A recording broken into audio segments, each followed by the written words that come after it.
O acto de homenaxe celebrouse este sábado no cemiterio de Soutolongo, onde está soterrado o que fora alcalde republicano de Lalín.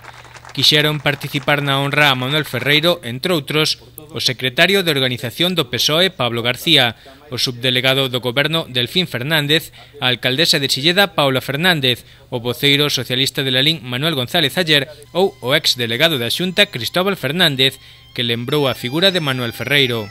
Presentas as eleccións municipais de abril do 31, pero a candidatura republicana non acada representación polas manobras caciquis dos monárquicos. O novo goberno provisional anula as eleccións e o día 16 proclámase a República en Lalín, constituíndose unha xunta municipal provisional baixo a presidencia de Ferreiro, que días máis tarde é designado deputado provincial. As eleccións municipais repítense o 5 de xuño, copando todos os postos a candidatura republicana encabezada por Manuel Ferreiro. Aquí empeza realmente a súa gran labor como alcalde. A lembranza da figura de Ferreiro seguiulle un poema en recordo aos represariados e a ofrenda dunha coroa de loureiro ante a tumba de Ferreiro, depositada por Pablo García e por un sobriño do finado.